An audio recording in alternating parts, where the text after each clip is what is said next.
Hi, I'm Bill O'Reilly. Thanks for watching us tonight. Buying access to the Clintons. That is the subject of this evening's Talking Points memo. Accusations mounting that while Secretary of State, Hillary Clinton used her position to enrich the Clinton Foundation by doing favors for foreign governments and corporations. If true, that would likely eliminate Mrs. Clinton from the presidential race. If true. Right now, the evidence is circumstantial, not vetted, and the subject of wild speculation by anti-Clinton forces. But as we reported last night, when a corporation like General Electric says it will not make public emails sent to it by the State Department during a period of time when GE secured a big contract from the Algerian government while donating generously to the Clinton Foundation, there's something very wrong.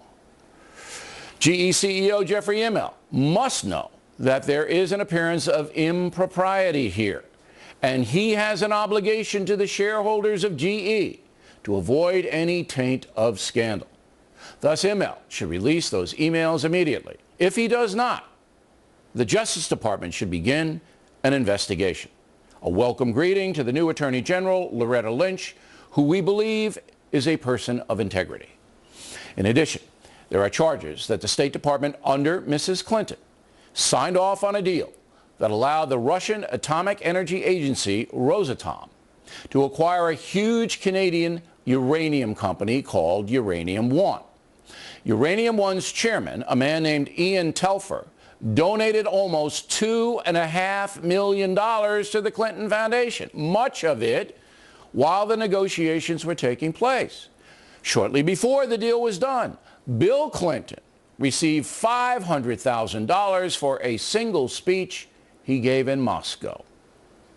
Again, the appearance of impropriety is staggering, and the defense is paltry, to say the least.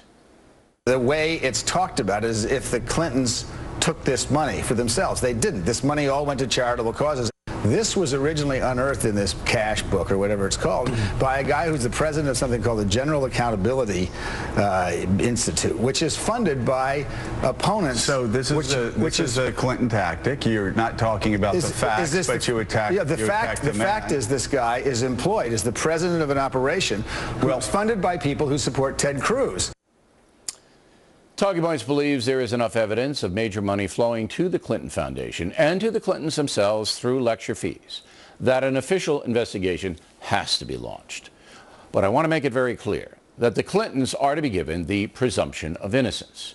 As one who has been dishonestly smeared, I loathe political hit jobs. But there are major questions here, and they must be answered. No government official should benefit financially while serving the people. Once again, the investigation should start with General Electric, which admits it has emails from the State Department, but is keeping them secret. All GE stockholders should demand an honest accounting now. And that's the memo. Now for the top story tonight, reaction. Joining us from Washington, the anchor of Special Report, Bret Baier, who has a special one-hour investigation tomorrow evening on this whole affair. The program is called Fox News Reporting the Tangled Web. It'll be shown at 10 p.m. Did I make any mistakes in my T-points, Bret? Well, a couple of things, Bill. One is on the uranium deal, specifically Uranium One, your dollar figures are pretty low because in all, more than $145 million of commitments and donations to the foundation came from investors of that Uranium One deal. So it wasn't just the $2.5 million, it was $145 million. All right, just let me stop you there because we want to be very precise. So I said that the head of the Canadian company which sold to the Russian concern, he himself donated $2.5 million. That's true. But you're saying that stockholders in Uranium One, who would benefit obviously from this big sale, they collectively donated another $141.5 million to the foundation? That's what you're saying? Roughly $145 million. And the key part here is that those donations were not disclosed. The Clinton team, when Secretary Clinton took over as Secretary of State, made a deal with the Obama administration that they would disclose all of this. This was not disclosed. The only reason that a lot of this came out was because of Canadian tax receipts, because it was a Canadian company and they had to file file that there. So okay, let me stop you. Let me stop you again. What is the Clinton Foundation's explanation for not reporting the $145 million donation from the Canadians? They say it was an error, and they are reporting today that they are refiling tax returns for at least the past 5 years, maybe the past decade. That news coming out just today. Let me just point to your other point, which is Jeff Immelt, the emails, and calling for an investigation. You're right. I mean, this is a guy who was the head of, at one point, the president's jobs task force, and he has emails. He says he's not going to turn them over. Then you have Secretary Clinton, who obviously has emails, but she has destroyed them. Yeah, she erased them. So this, the investigation, the calls for investigation, I think will increase. But when you point to foreign governments and foreign companies that have donated tens of millions of dollars, not just to the foundation, but also to President Clinton's speeches, 11 of the 13 speeches that are $500,000 or more came from the time when she is Secretary of State for President Clinton. Now, he is a great speaker by people who go to speaking events. But those dollar figures of $750,000, a lot of them come coincidentally when the Secretary of State is meeting with the people. Anybody investigating going to have a very hard time laying a illegal rap on Bill Clinton for accepting lecture fees. I think it's a dead end. But I do think, as I've made quite clear, you have a major corporation admitting it has State Department emails.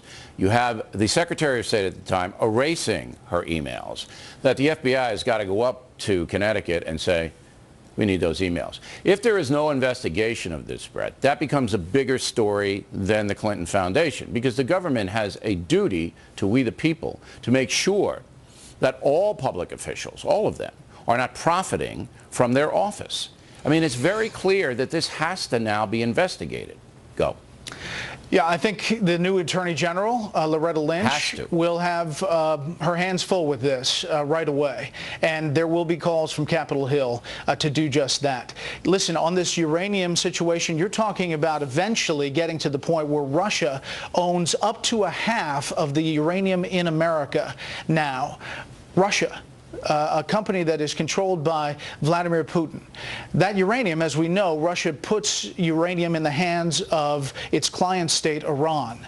Now, is it possible that American uranium is traveling through Russia to Iran, a nation that we are negotiating with to try to prevent them from getting a nuclear weapon? I think that that's something that needs to be investigated. All right, and we just want to clarify this a little bit. This Rosatom, the Russian corporation which bought the Uranium One, Uranium One owned uranium mines in the USA, all right? So they took them over by proxy. So they own them now. So the uranium goes right back to Moscow, as you said. So this is fascinating. 10 o'clock tomorrow night. A global web, and you'll want to see it all laid out. It doesn't fit on a bumper sticker, but it's worth watching the hour. All right, Friday night, 10 p.m., Bret Baier. Next on The Rundown. Ed